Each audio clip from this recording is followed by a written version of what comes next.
Hey everyone, Creature Hunt Guy here, once again coming at you with another Transformers review.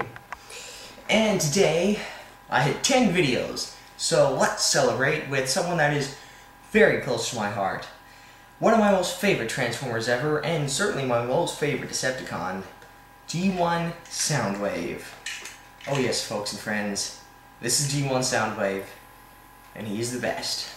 Well, okay, next Optimus Prime, but anyway. Yes, folks, this is G1 Soundwave. It's a commemorative edition from Toys R Us, but exactly the same, so I don't care. So let's take a look and see exactly how he's holed up over the years. We certainly have many different Soundwaves as throughout all the series that we've had. Yeah, there's just no getting around it. Soundwave is a classic. Everyone knows Soundwave from the original TV series, and why shouldn't they? He's one of the coolest. He was there for the beginning, and he was there almost right up to the very end. It's amazing. He survived the Great War of the 1986 movie. He survived Galvatron going insane on everybody. And he was right up there till the very end, pretty much. And it's awesome, because Soundwave is awesome. And that's a fact. So without further ado, let's take a very close look and scrutinization at Soundwave G1. So first of all, you can see under this beautiful light that he is a beautiful bright blue, and it's just so wonderful and this nice chromy silvery looking color silver on him just goes perfect with it. This wonderful blue and silver here is just great.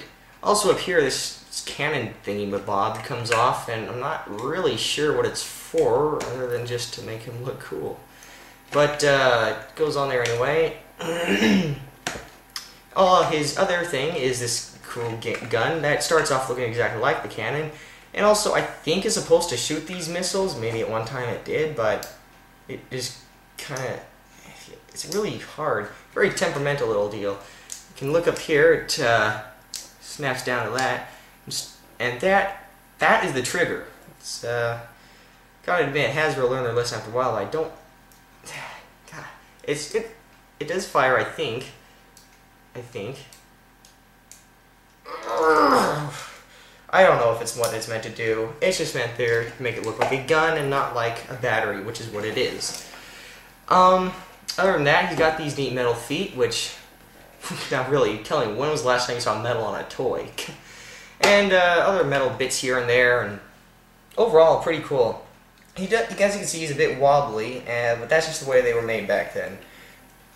And his head is articulated as well, which is very cool to give him a little bit of expression, seeing as how that face isn't lending him to any. And it's just overall very cool.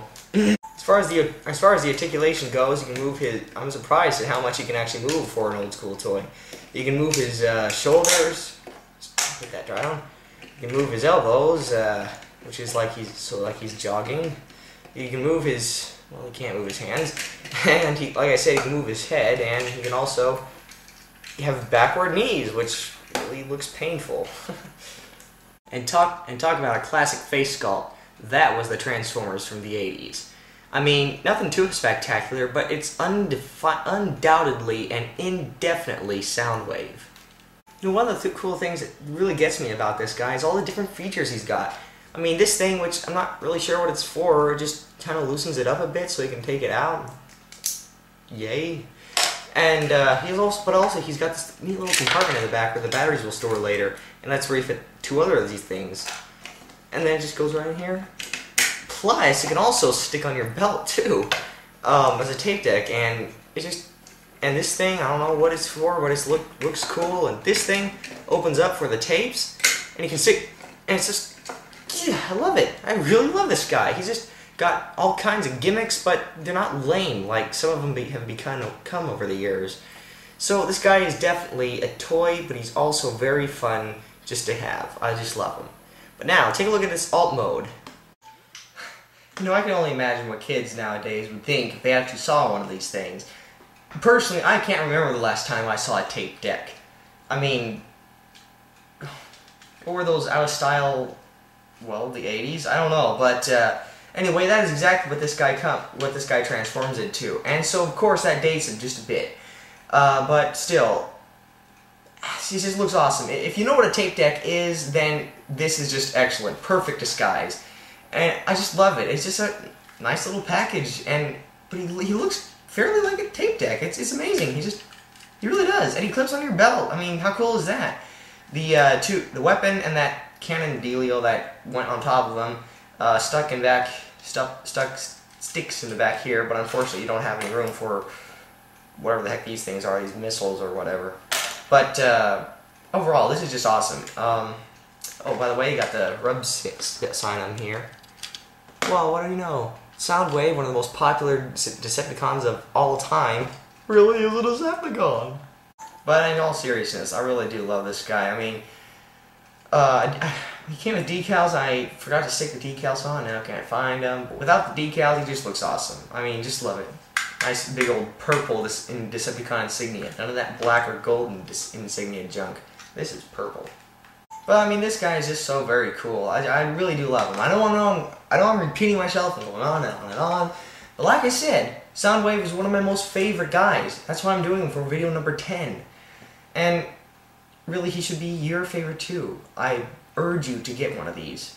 Even if it is the commemorative edition, same thing, you know? I mean, who cares if it's an original G1 version?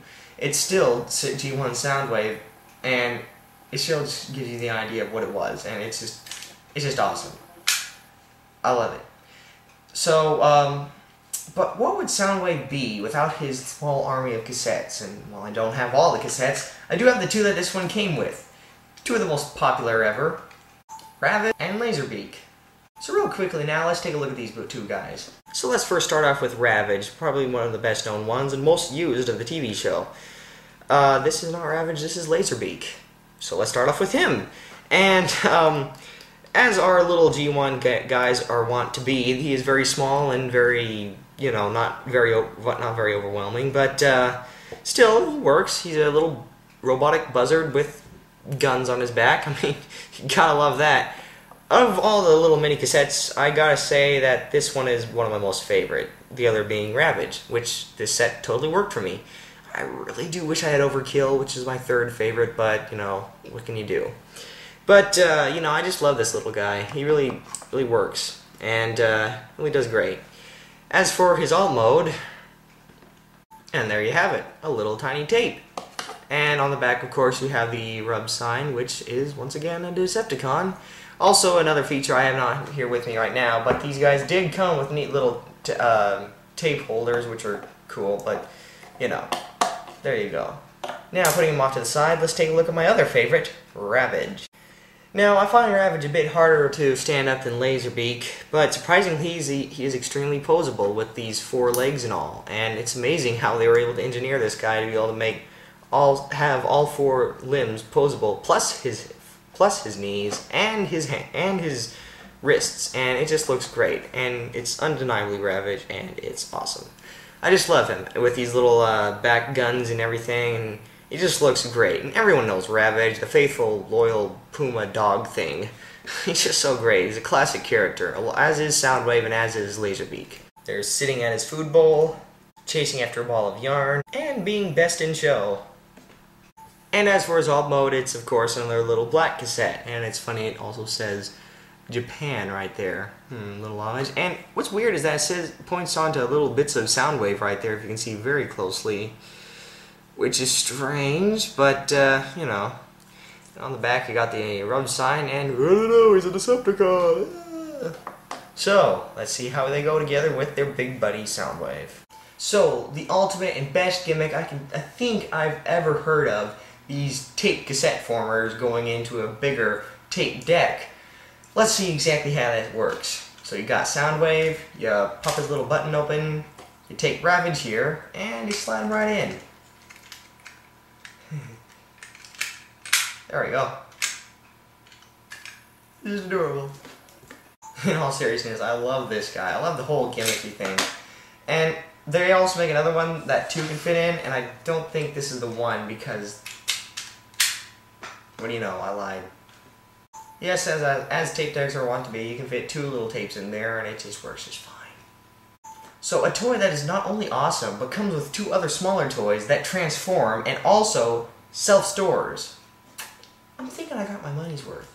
As for where you might get one of these guys, the whole kit and caboodle, well, Where I got mine was off of Amazon. He was 50 bucks, and that is a bit pricey, but it's definitely worth it, I gotta say. Now, if you're one of those G1 perfectionists that has to get an original G1 version, then I am very sorry for you. Look, just get this guy. He's just awesome, okay? And if you don't want to get this very one, then you can get one of them. But you've got to get G1 Soundwave, or else your complexion is fine. I meant to say your collection is not complete. Your complexion's fine. But just go ahead and get G1 Soundwave, or at least one of the cassettes. At least one of the cassettes, because they're just great. Anyway, I'm Creature Hunt Guy, this is Soundwave, and I'll see you later.